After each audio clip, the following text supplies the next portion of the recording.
today's battery forum panel. It's called Beyond the Cuts, Charting a Bold Future for U.S. Energy Stationary Storage. As Michael mentioned, I'm Crystal. I'm a battery engineering manager at Forum Energy, so I live and breathe energy storage by day. I'm also a volunteer with Volta, and I'll be moderating today's panel, which is focused on the stationary energy storage landscape and how the U.S. can carve its niche in an ever-growing market. Joining me today are three distinguished leaders shaping the storage landscape. I'll start with Rachel Paulk, Director of Energy at Walmart, driving one of the largest corporate storage deployments and integrating on-site resiliency into retail operations. Randolph Mann, CEO of esVolta, leading utility-scale standalone storage deployments in Texas and California, delivering gigawatt-hour scale infrastructure ahead of demand. And Allison Weis, Global Head of Storage at Wood Mackenzie, providing data-driven market insights, tracking installations, LDES trends, and policy risks affecting U.S. storage.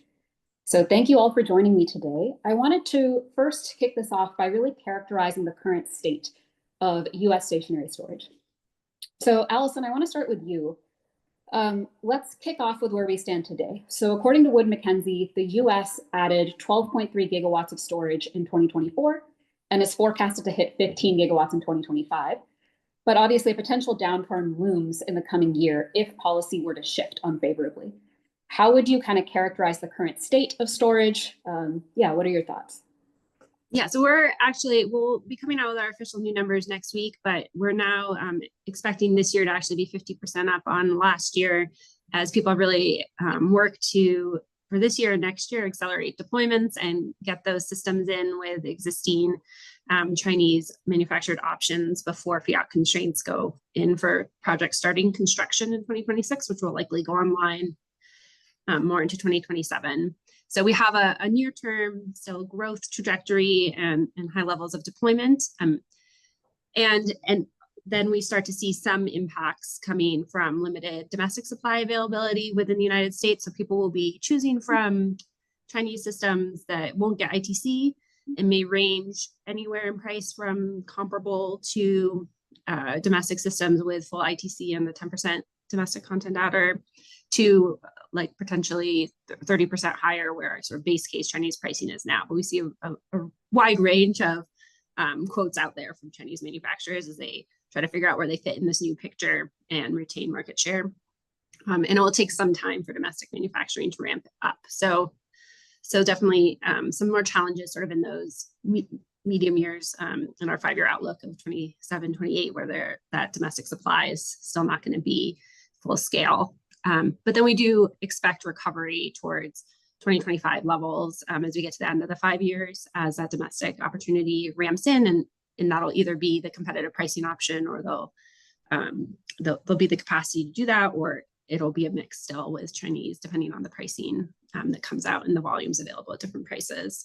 So I think really storage keeps a strong outlook overall, though, even in those lower years of 27, 28, still high levels of deployment similar to years we've had recently.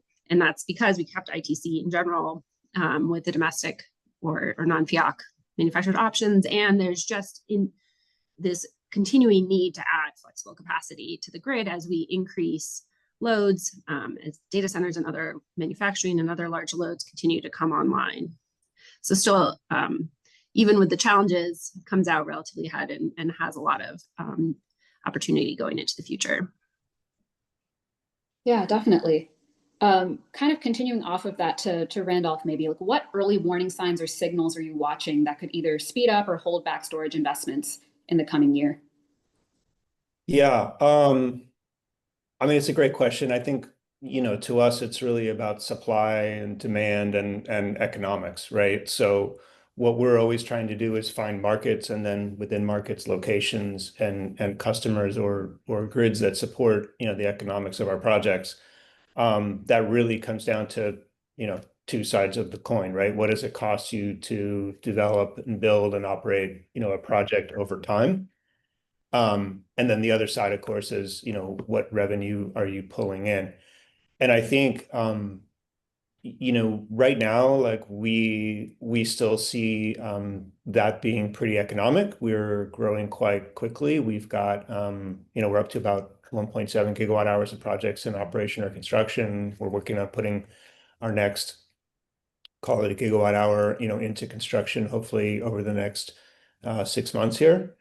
And, so we're still finding places where storage is in demand and it's economic. I think the challenge to that is really, one is there's a big difference between, cost of new entry, not just for storage, but for anything versus, kind of what's the market price of power, in an ISO.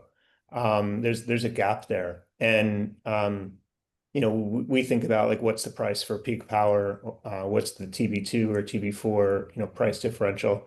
If you just look at, pure ISO markets, it doesn't always support that. And we've seen, cost of new entry go up with tariffs, with with FIAC, with the inflation. But there's, what's filling that gap really is the demand side. And, so there's corporate customers, utility customers, data center customers, manufacturing growth, all of which is, creating more demand for peak power.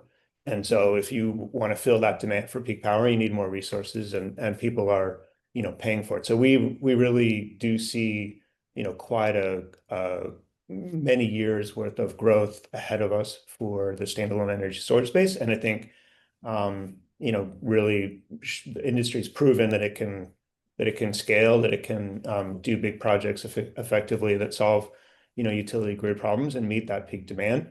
So, for us, it's really a question of just, like I said, always balancing the economics and finding those opportunities where, where our product is in demand. Yeah, so both of you have kind of referred to, the market has an appetite for it, and you're looking for the intersection of opportunities to identify a project. Rachel, from a corporate buyer perspective, what's still missing in today's storage offerings to meet your needs? Can you hear me well? Still am I coming through? Your voice is kind of cutting in and out.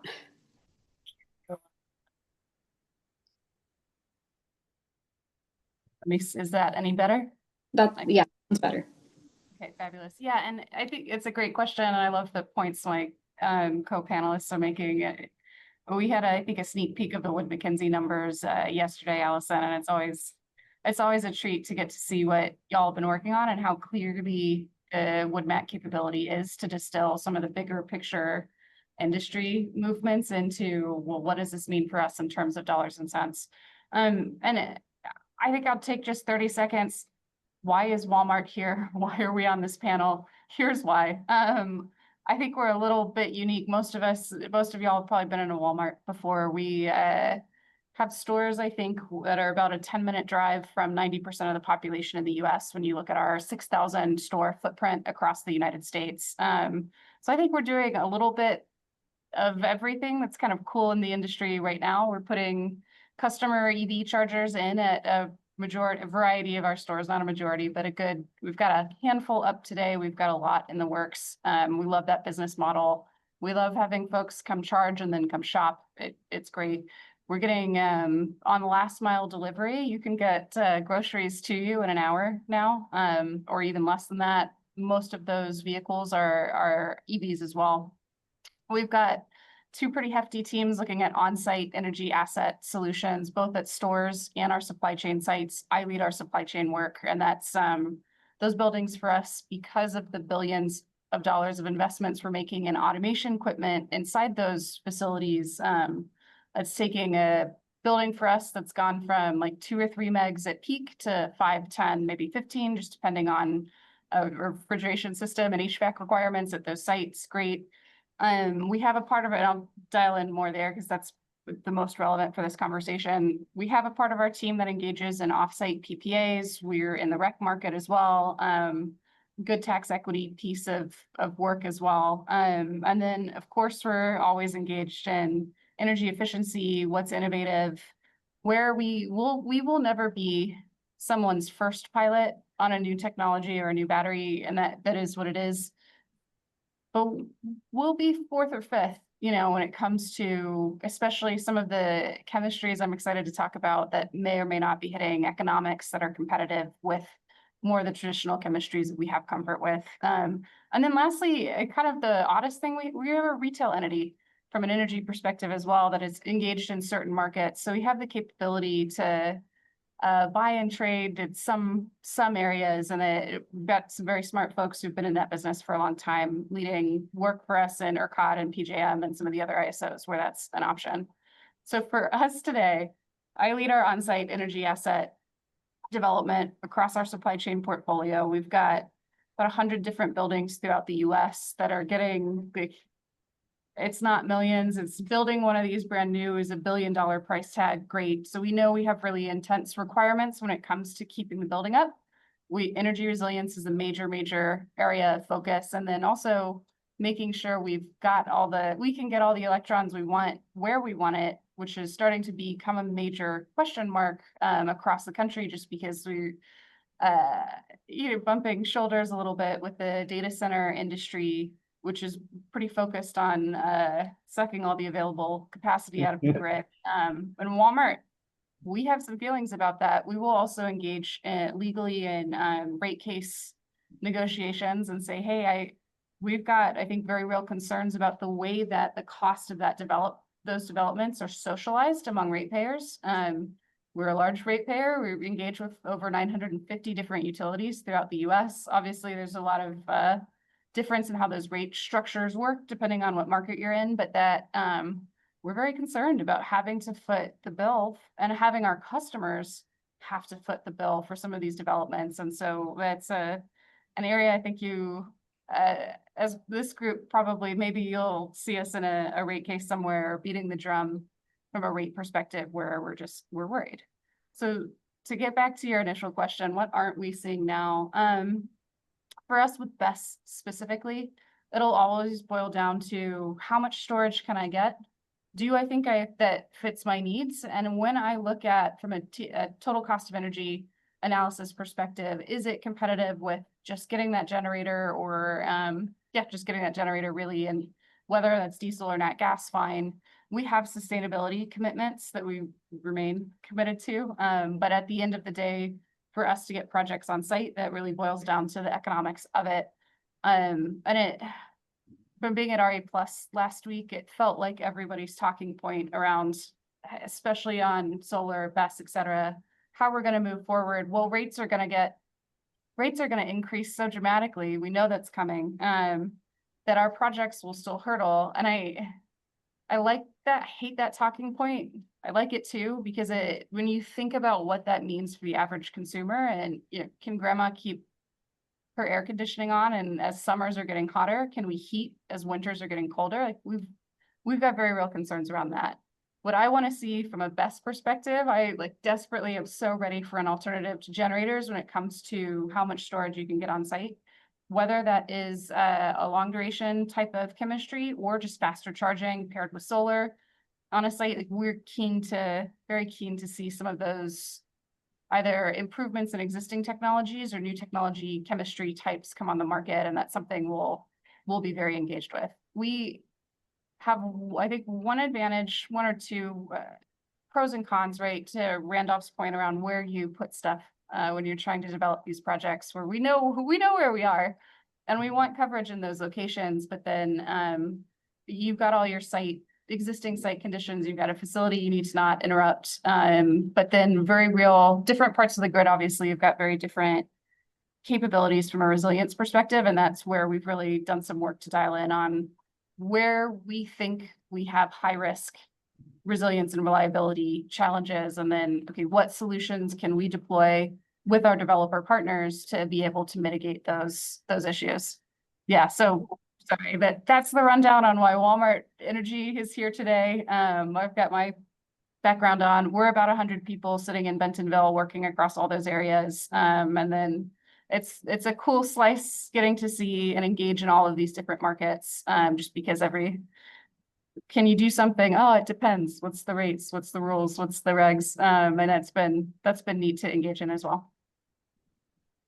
Yeah, to your point about resilience driving some of your project decisions, I did want to ask, to the panel, what the bottlenecks are to scaling faster. So I might start off with Randolph here, ESVolta's building gigawatt hour scale standalone storage facilities really rapidly, oftentimes ahead of demand shocks. What are kind of the capital and operational enablers that allow quick speed to market, especially when you have all of these concerns that Rachel brought up, tight permitting, grid stress timelines, consideration of resilience like severe weather events or reliability? Yeah, it's hard. I mean, that's what we do every day, and it's hard. I think, what I would say is really that like the challenges that we have going forward are in 3 or 4 key places. One is always interconnection, right? So when you're trying to put a large scale asset, onto the power grid, no matter where you are, there's a study process. All of those queues are crowded. There has been some, queue reform, and what that's done is made it much more expensive to stay in the queue in most places, but it hasn't necessarily made it super fast, and it's never going to be super fast, right? Because the utility needs to make sure that, as you're, sorry, my lights are going off here. Energy efficiency. Interconnection queues and the cost to stay in the queue and the uncertainty of going through that queue, right? Because every year some new study comes out and you learn, whether or not your project still looks viable, but you never really know until you're at the very end of that process. So, that's a challenge to scaling. And I think it's not just for storage, it's for any resource. Second thing that we're investing a lot in, and is really around lead times. And it's not so much with the energy storage equipment itself, but it's with high voltage equipment, transformers, breakers, those type of things that still have quite constrained lead times. And we're competing against other resources for that equipment globally, not just in the US. So kind of managing those lead times. We've put quite a bit of money into, that procurement effort and time, and some dollars at risk, to sort of make sure, that we manage that. And then I think the third thing that's, a challenge for the industry, is kind of the fiat constraints and the shift away from, China to domestic or non-Chinese supply. And that's a shift that's been happening over the last several years. I think it was clear that it was kind of coming even under the Biden administration when Biden's put a initial tariff on Chinese battery equipment, but it's accelerated with the tax legislation this summer, and I think we're expecting that to continue.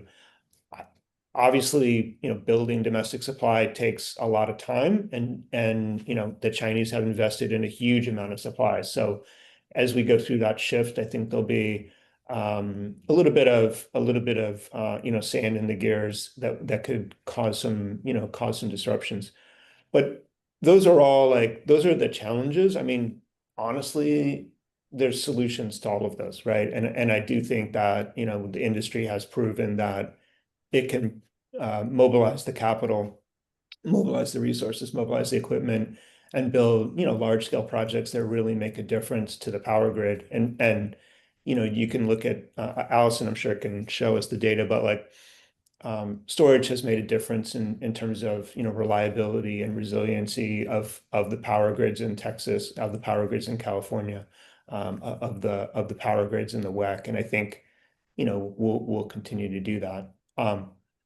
One other thing that I think is a little bit of a theme, and I'm glad Rachel's here, but if you look at the last 10 years of solar and wind PPAs, I'm going to guess that 75% of those were done with corporate off-takers, as they were trying to make sure that they had renewables to meet their demand.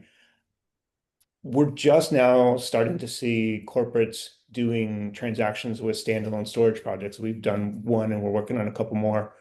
And I think it's really because, corporates are starting to realize that storage can actually protect them from, peak power price risk and resiliency risk. And so, really happy to help those users meet their load. At the same time, we're now really seeing utilities very strongly, back in the market, not just for storage and renewables, but also for gas and even looking at, repowering nuclear, et cetera, because they see this large, demand growth coming. So I think the demand pull side is strong enough that, those sort of challenges that I talked about around interconnection or FIAC and the like are going to get, resolved, because that's what we do and because the demand is there. Yeah, posing the question to Allison and Rachel, like how do resilience concerns reflect in forecasts or drive procurement decisions? So I'll go first, and then you'll tell me why. Yeah, Rachel, I think your sound is cutting a little bit again. Okay, shoot. That's a little bit better. Okay, I'll stand a little closer to the microphone. Yeah, to Randolph's point earlier, I think we just saw one of our first BESS only, storage only PPA projects that are getting some internal approvals on our side. Functionally for us, Crystal, we've done work in terms of putting a model together around what it costs us for a store to be down for an hour. And then on the supply chain side, what it costs us to have a big 1,000,000 square foot automated facility go down. And it's a little easier on the store side because you can just look at receipts and sales expectations. But on the supply chain side, there's a couple more variables involved in terms of our capability to move product around quickly where we want it and need it. But then those are the numbers we use to justify the investments we want to make in on-site energy. And it's that simple, frankly. Doing the math and getting it notionally correct is the hard part of the legwork. But then we're at an inflection point in the US, I believe, where we've always been able to take for granted energy being where we wanted it and when we wanted it, and with the higher reliability than what you see in a lot of developing markets. And so I think there are other countries that are probably further ahead when it comes to valuing resilience and what that means in some of these, for some of your classic C&I type, let's run the business, keep the business open when we want it. We want to operate the way we are. And so we're seeing that uptake now. And that's the point, right? It's not just my favorite projects we do are the ones that incorporate cost savings, but then also add that resilience play, where it's not one or the other, it's both, using all of the assets that we can and that makes sense from an economic case to put on a site.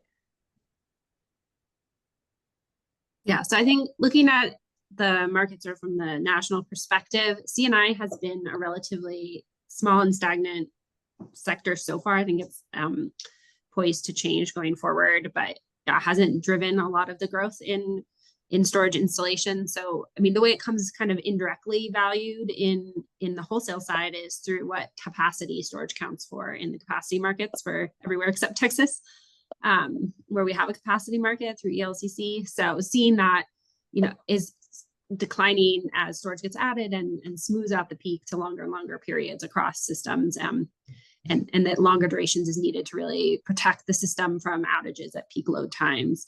That's where we see some investments in like longer duration as well among utilities like in MISO, where they already lost their capacity accreditation for solar, and 4-hour storage is going to rapidly decline there. So seeing that come through, but I think, ultimately we don't value it as directly as you might in a market. And we may see more of that going forward as we also get the confluence with greater weather events through climate change as well, driving a need to really consider resiliency more fully in systems.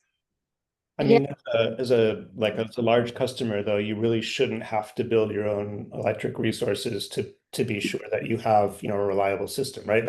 I'm a power grid guy and I do utility scale projects, particularly exactly because I think that, number one, the grid can meet the customer's needs, but number two, like as a society, we're better off if we have a really strong, resilient power grid for all customers.